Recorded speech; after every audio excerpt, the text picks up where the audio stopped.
is up, guys? It is Montana with Sawyer's Garage. We got a bit of a Josh project today, don't we? Yeah.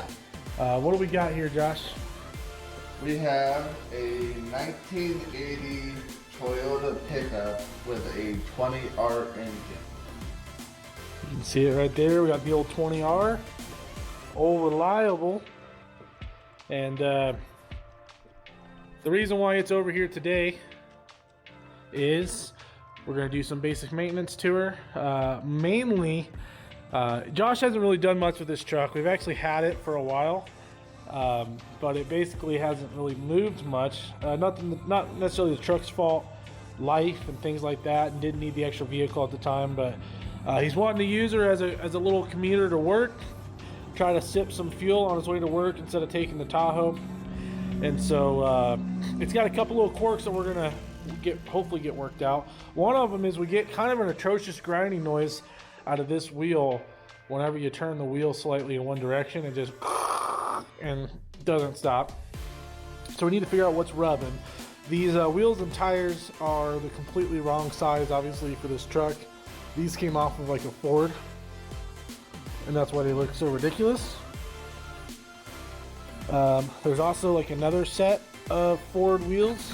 Excuse the trash. There's a lot of this trash was in here when we got the truck. So like here's another set of Ford wheel. Oh, there's three of them. We have what looks to be one of the original wheels, possibly. Maybe two of them, it looks like. So at some point we'll probably either reuse these wheels and get new tires for them, and maybe try to find two more of these wheels, or buy a whole new set of wheels, new tires. But for the time being, we got to figure out what that grinding noise is. That's kind of the main thing really preventing him from wanting to drive it. Is it sounds like it's gonna crash and burn. And then as well as it's due for some maintenance. I don't know how much of that we're gonna get to today, but like this radiator hose, the day that I actually went and picked it up for him and I got it to my house, I pulled into my house, and the factory hose, literally, I parked it, got out, got to the front steps of my house, and all of a sudden I heard bzz, oh, he's got the old hose. This is the factory hose. It gave up literally in my driveway and pissed all the coolant out. So this was, I think, last year. So we actually went digging through my pile. This is a radiator hose, or part of a radiator hose off of a small block 350 that we actually cut to purpose to make it work in the timing. Actually, it wasn't a terrible fit, but we do have new hoses, so we can swap those back out. Do an oil change on it. It actually seems to run really well, and it's been sitting for a while, and it fired right up for Josh this morning. Yeah. And so I mean, as far as it goes, we're pretty happy overall with how the truck seems to run. So I think we're going to try to get it to not grind, do some fluid maintenance on it, and at that rate, drive it, and whatever issues present themselves we'll fix. So you may be seeing more of Old Blue here, but in the meantime, we're going to go ahead and get started. What's up, guys? I am way too big for this truck, but I'm going to drive it anyways. We ended up swapping to one of the original wheels. We thought there was two original wheels, but apparently the other original wheel doesn't actually belong to this truck because the hub bore is not big enough. So that's kind of odd. But we put two different wheels and tires up front that were in the bed that are holding air currently. I don't know how long it's going to last for. So we will see if that takes care of the grinding noise. So far it seems to have helped. Just backing out the driveway. Gotta do this.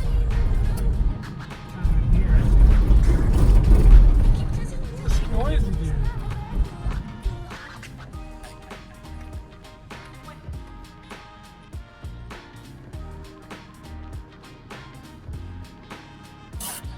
Now let's see what we blew up. All right, guys, we got a quick update here on Old Blue. We got some gas in her. She's not quite tagged for the road, so we actually just took a bunch of gas cans down to the gas station. Like I said previously, we took two of the wheels that were chilling in the bed and put them on, and that have stopped the rubbing issue because these tires were way oversized, as you can see there. This is what we thought was another OEM wheel, but for some reason that center hub bore is too small. So I don't know what that actually came off of, but it does not fit this truck. And so we end up using one of these wheels on this side, because that was also on the bed. And they all seem to be holding air, but the tires are crap, so it's really for testing purposes only. And then we're going to go ahead and do an oil change on it because it's due, and why not? So we're just going to do that, and that's probably going to be about all we're going to get done today. Just kind of more or less something to do. It's such a beautiful day. We wanted to kind of feel like we were getting something done, and we had to close the doors because the wind was picking up, and that's the only reason why it kind of blows sand in on us when we're in here working. But that's about it. So we're going to go ahead and do an oil change on old Blue here, and probably take her for another spin because now she's got a full tank of gas. So catch you guys later. Oh yeah, she's good and stripped. I'm just kidding.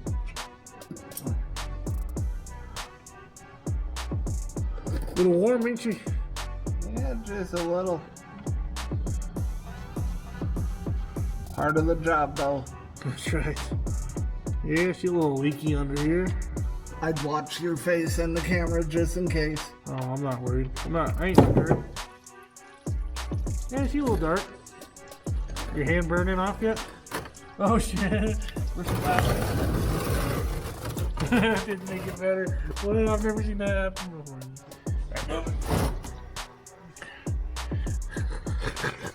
She had a little bit of force behind her. Yeah.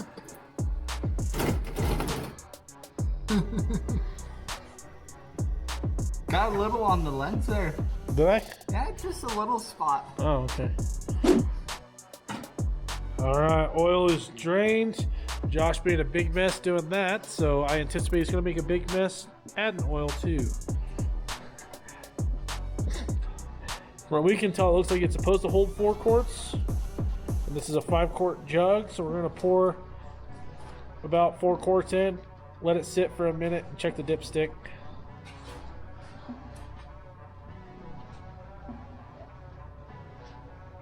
Glug, glug, glug, glug, glug, glug, glug. There. You got ways to go. You guys might be cool with your newer vehicles with remote start and power windows. But we got vehicles you don't even need keys with to drive. Look at this.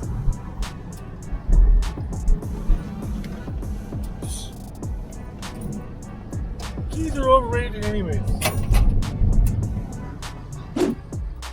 What is up, guys? It is Montana, back again, Sawyer's Garage with Josh, back again. I don't know how he keeps finding his way over here, but he keeps showing up. And this time, he brought a bit of a project. So, this is a project we're gonna be starting today.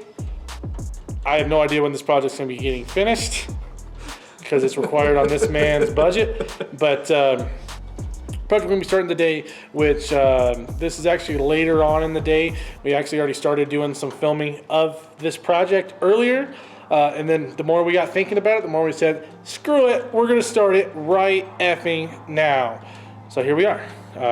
The project being a 1980 Toyota pickup, single cab, which maybe they all were, I don't remember. I don't even know if they had long and short box, but it's a single cab pickup truck with the high horsepower. Thing has like 1,000 horsepower, 20R engine, just absolute monster. We got under there. We did an oil change earlier. Josh did. He made a mess everywhere, and what we discovered is the oil pan is just leaking like crazy. Underneath there, the whole thing's coated in oil, and we're like, well, we could do an oil pan. You know, there's probably, the valve cover's a little leaky, things like that.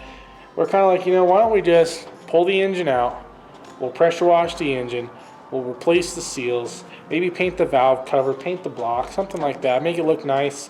Clean up the engine compartment. I think we're going to go ahead and de-smog the truck, get rid of all the smog equipment, all the BS vacuum lines, put a Weber carb on it. Are all things that we're thinking we're going to do. None of it's set in stone at this point. But basically what we're going to start today is we're going to go ahead and pull this engine out and kind of look and see what parts we need to order for it. So that is what we're going to be working on.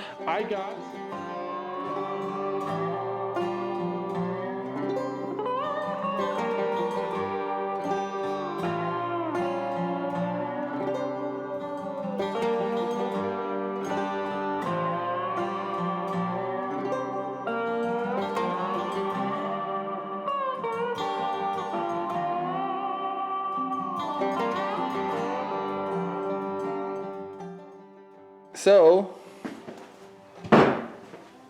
Montana working in the background.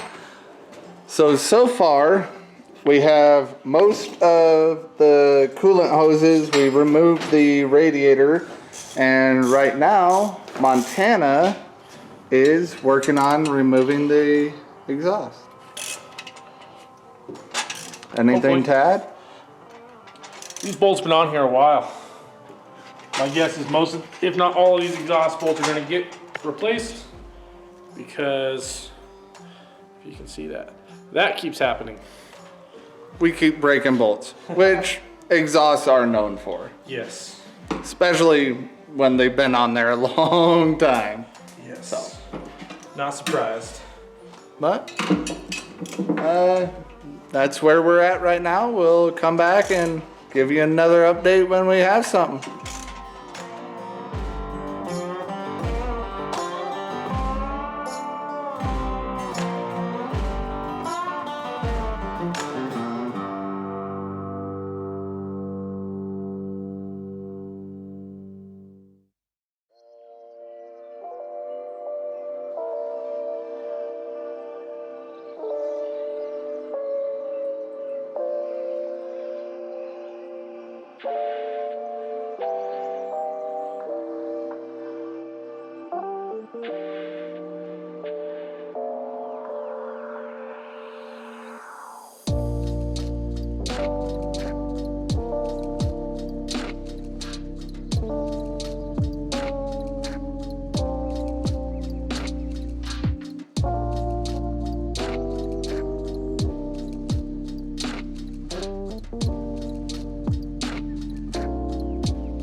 All right, guys. Update time. This engine is hanging. Really wasn't too bad to pull that engine. Not that I thought it would be too bad, but it came out pretty simple. Nothing too crazy involved here. We can see a good source of our oil leak is coming from whatever that is back there. So I'll have to look into that and figure out why the heck that's leaking so much oil and what seals I need to get to fix it. I can also see it was leaking into the belt housing of the transmission. So I'm going to need to inspect the clutch and make sure the clutch isn't covered in oil, because if it is, then the clutch has got to be replaced. Obviously we'll also look at condition of the clutch and see, because we have no idea. We haven't had this vehicle very long, so we haven't driven it very much to really get a good feel for the clutch, except, I mean, it felt fine for what little we've driven. But yeah, no, it came out pretty easy, I'd say. Not a bad engine pull. And we're gonna get this thing on a stand and kind of start looking at it and figuring out what all we need to order so we can get her fixed up. So we will be back shortly.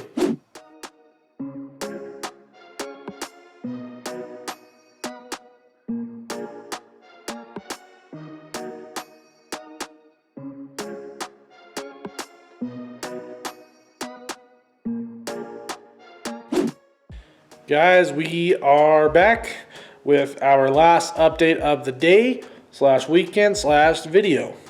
This is, as you probably saw just a little bit ago, we had the engine out. This is where we're going to kind of leave her for the time being. We were going to go ahead and put her on the stand, but decided it might be actually easier to pressure wash and clean it with it hanging off the engine hoist. So we've kind of got it supported down here off of the tire, as well as a little extra support to the truck if it needs it. And we kind of pulled some of the tension off the hydraulics here, so it's not sitting up in the air. That's basically about it. We believe the source of our bad leak is coming from that right there, and then leaking down. It leaked into the belt housing pretty good. You see that liquid? That's actually degreaser. We went ahead and sprayed in there to kind of get that hopefully breaking down. But we're gonna end up pressure washing this out. Probably pressure washing the engine bay. Try to get as much grease and grime out as we can. We're going to eliminate as much unnecessary crap as we can out of the engine bay, as well as off the engine itself, which means anything smog related is going to go. So like this is some sort of weird exhaust pipe thing. The stock carburetor is going to go. We're going to get rid of the 40,000 vacuum lines that are all brittle and tearing in half. Half of them not even connected. Half of them not even connected. I'm going to show you guys a couple of these have broken off in the past, and they've done what I believe is referred to as the old golf tee trick, where you take a wooden golf tee, you shove it in the end of the hose, and then you snap it off or you cut it off flush. They did another similar stick-like method. That one was not a golf tee. That was literally just a stick they found laying around. So anyways, I don't really feel like trying to figure out where all these go, especially now. So we're going to rip all that off because these don't actually need all these to run. When you put an aftermarket Weber carb on there, we'll get rid of this smog pump. And yeah, we'll be rocking and rolling. She'll be able to breathe properly again. We're even considering maybe doing a new exhaust, because I don't know, it seems like it's really kinked.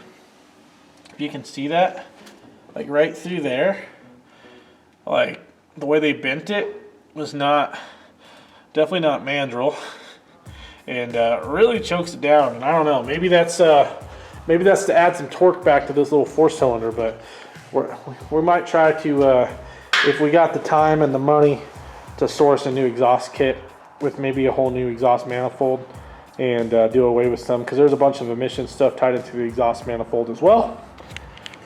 But that is going to be the end of our video today.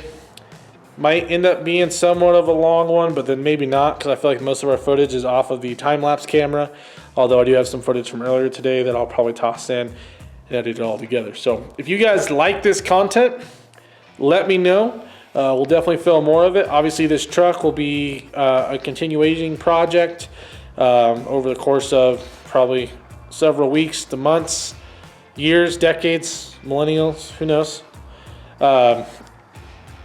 We don't know exactly the timeline of this project. This is just kind of something that we got bored today, and we probably really shouldn't have got bored today.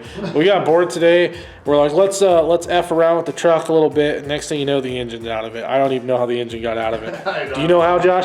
No. How did the engine get out of the truck? So anyways, engine's out of the truck somehow, and we might as well fix it up right before we put it back. So at this rate, we got a little bit of work ahead of us. So stay tuned, and we'll be back again with more content.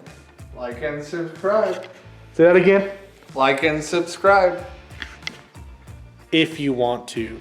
It's 2021. I can't force you to do anything nowadays. So if you like to, like and subscribe. Thank you. Bye.